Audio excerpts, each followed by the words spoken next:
네, 주안의 만나 8월 5일 수요일 묵상을 함께 나누도록 하겠습니다. 오늘 말씀은 이사야 19장 16절에서 25절 말씀으로요. 애굽의 구원이라고 하는 제목으로 함께 묵상을 나누도록 하겠습니다. 예전에 그 성지순례로 이집트에 갔을 때에 그 전까지만 해도 별 관심이 없었던 기독교 종파를 하나 듣게 되었습니다. 바로 콥트 기독교입니다. 보통 기독교는 그 로마에서 시작을 하죠. 종교개혁 이전에는 동로마 교회와 서로마 교회가 이제 기독교 시작점이라고 이렇게 많이 봅니다. 그런데 이 로마와는 전혀 다르게 독립적인 기독교 종파를 하나 가지고 있는 것이 바로 콥트 기독교입니다. 콥트라고 하는 것은 헬라어로 이집트를 의미합니다. 그래서 그냥 이집트 기독교라고 하는 그 의미인데요. 이들은 요셉과 마리아가 예수님과 함께 이집트로 피신한 것에 대해서도 역사적으로 상당히 자부심을 가지고 있습니다. 현재도 이집트 인구의 약 10% 정도가 이 콥트 기독교인들입니다. 이것이 그냥 이집트에서 발표한 게 이 정도고요. 이제 콥트 기독교라고 이렇게 밝히지 않은 사람들까지 다 포함하면 한 30% 정도 된다라고 이야기를 해요. 콥트 기독교인들이라고 하면은 전 세계 기독교인들 중에서도 상당히 순수하고 독실한 자들로 알려져 있습니다. 이들은 그들의 신앙을 지키기 위해 삶의 질을 포기한 사람들로 유명하죠. 이슬람 세력이 거의 인구 대부분을 차지하고 있는 이집트에서 이들은 교육과 복지, 경제 등의 국가 혜택을 거의 받지 못하고 있습니다. 그래서 이들이 생계와 신앙을 위해 선택한 것이 바로 쓰레기 치우는 일들을 하는 것이에요. 함께 모여서 쓰레기 마을에서 무슬림들의 쓰레기들을 치우는 것을 업으로 하면서 신앙들을 지켜나가는 것입니다. 신족 사회인 이집트에서 받는 핍박들도 상당하지만 사회와 국가에서 공개적으로 받는 차별도 상당합니다. 콥트 교회를 향한 IS에 의한 그 폭탄 테러들도 있었죠. 하지만 이들에 대한 용서를 말하는 콥트 교회의 발언은 다른 그리스도인들에게 충분히 귀감을 줄 만한 그런 내용들이었습니다. 이러한 진짜 골수 이집트 기독교인들, 우리가 성경에서 보고 있는 애굽과는 사뭇 다른 내용들이죠.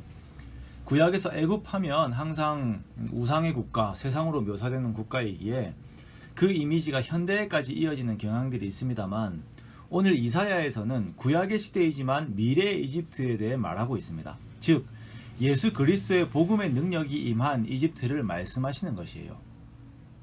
하나님을 알지 못해 기세등등하던 애굽이 하나님을 경험하게 될 때에 이들이 부녀자처럼 떨게 된다라고 오늘 본문에서 말하고 있습니다.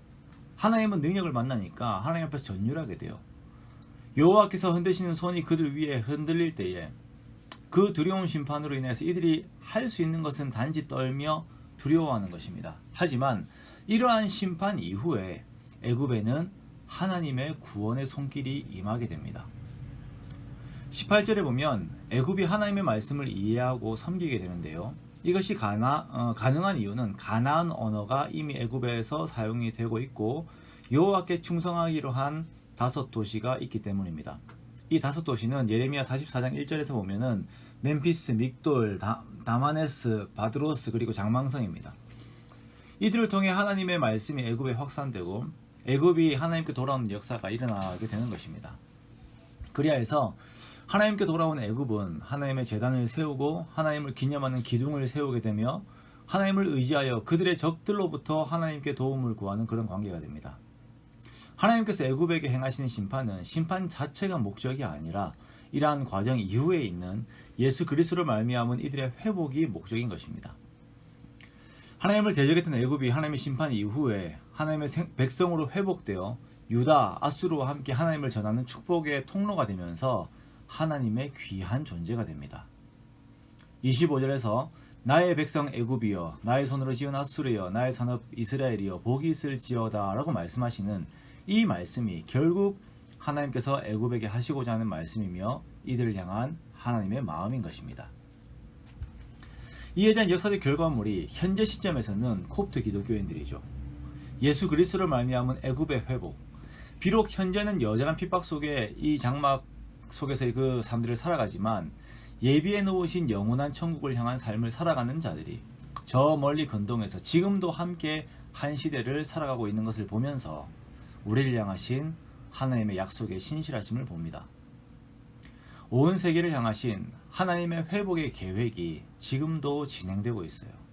나도 그 은혜를 입었고 또한 이것을 위해 우리에게 주신 시대적 사명을 우리가 함께 가지고 있습니다. 그것을 향해 실제적인 우리가 신앙생활을 함께 해나갑시다. 유다와 애굽과 아수르가 축복의 통로가 되어서 오늘날 주의 일을 감당하는 것처럼 우리들도 그런 복의 통로가 되어 예수 그리스도를 전하는, 예수 그리스도를 나누는 오늘의 삶을 살아가기를 주님의 이름으로 축원합니다.